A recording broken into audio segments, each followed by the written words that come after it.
Type 2 diabetes, also known as diabetes mellitus, is a result of sugar collecting in the bloodstream. The severity of type 2 diabetes can vary as opposed to type 1. Type 1 occurs in people at childbirth or early on in their childhood. This then leaves the pancreas secreting little or no insulin. Type 2 is a lot more common than type 1 due to the fact that it occurs later in life, most commonly due to poor diet and lack of exercise.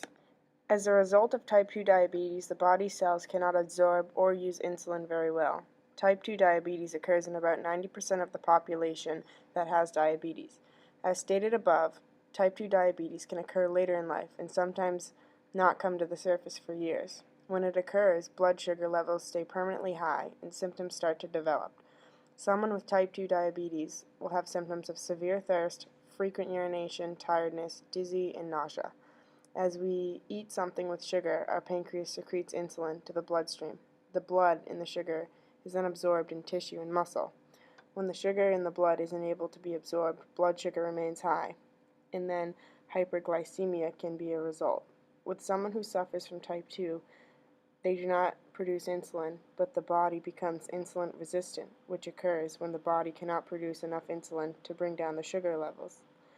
People who are insulin resistant more commonly than not have hypertension and high levels of fat in the body. Some people who are insulin resistant. Type 2 diabetes can be prevented or delayed with a healthy lifestyle. Excess fat in the body can lead to the pancreas not being able to produce enough insulin to accommodate for the excess fat.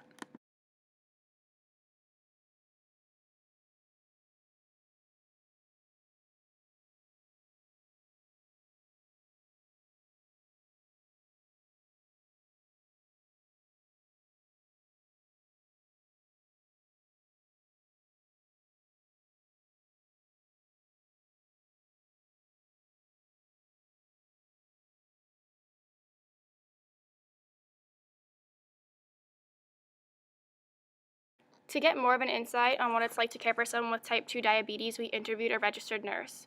She said that she encounters patients with type 2 diabetes on a daily basis. It is the most common type of diabetes. She explains what it's like to care for with someone with type 2 diabetes. She said being sick could cause even the well-managed diabetic to have a dramatic fluctuation in their blood glucose levels. Often, we manage them by doing a blood sugar check usually 4 times a day, before each meal and at bedtime. Depending on the results, the patient can be treated with insulin.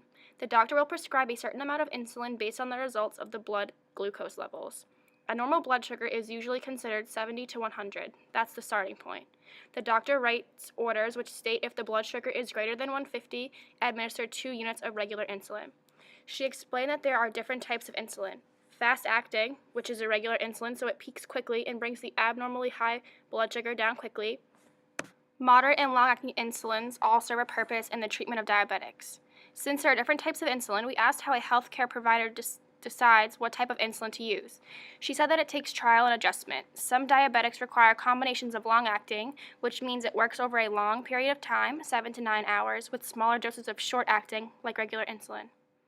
We also asked how a nurse caring for a diabetic knows if the diabetic is struggling and if they need treatment.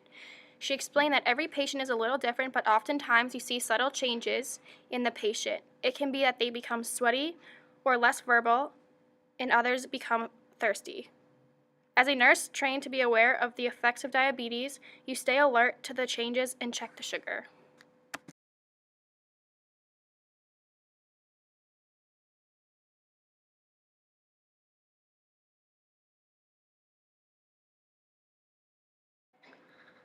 Diabetes can have a negative impact on the cardiovascular or circulatory system because of the lack of insulin or blood glucose balance.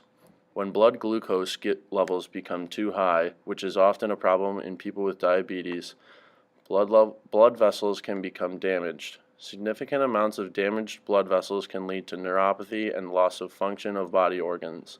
With less functioning blood vessels, proper circulation is possible, which is why older diabetics need to have distal extremities amputated from time to time.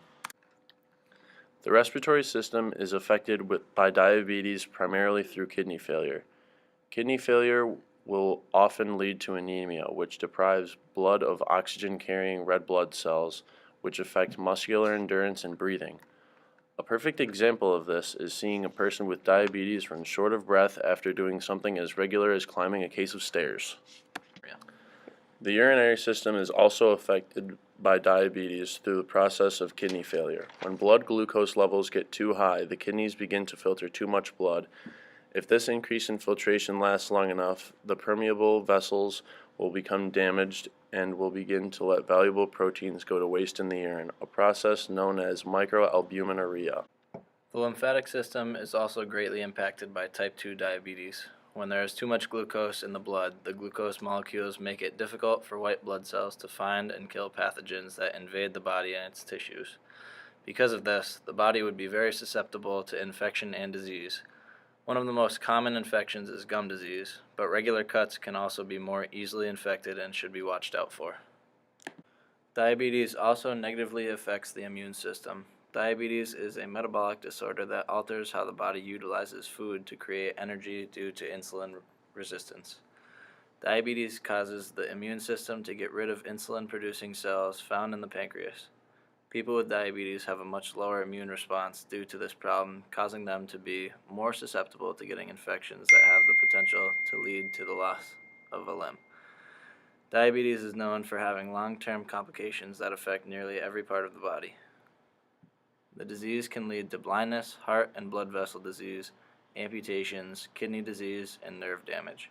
Pregnant women who have diabetes have a higher chance of giving birth to a child with birth defects. The digestive system is also hugely impacted by diabetes. The stomach is impacted because of gastroparesis, which is caused by damage to the vagus nerve, which innervates the stomach. When the vagus nerve is damaged, the stomach stops churning, and as a result, the food that is eaten is not crushed together or mixed with all of the acids and enzymes that are secreted by the stomach. Along with this problem, people who have diabetes have to keep a very close eye on their diet and exercise, because if they can't process insulin, the body is extremely susceptible to having high blood sugar and is prone to damage throughout the rest of the body. Diabetes can also affect the reproductive system as well, specifically in females. Females can be sexually impacted as a result of long-term diabetes. Long-term diabetes can affect nerves and blood vessels of female genitals, resulting in arousal and lubrication difficulties. Diabetes can cause infertility in men, but more commonly in women. Obesity and insulin resistance can cause an insulin imbalance, which may lead to a hormonal domino effect, potentially leading to an imbalance of estrogen, progesterone, and testosterone. The endocrine system is also impacted greatly by diabetes. Type 2 diabetes is when the body doesn't react properly to insulin. Oftentimes, when a hormone isn't secreted or received properly, there becomes a massive imbalance of hormones. One of the first symptoms that arise for diabetes is extreme thirst, which is a result of the pituitary gland forcing excessive urination in an attempt to lower glucose levels. Many other hormones are thrown out of balance as a result of diabetes as well.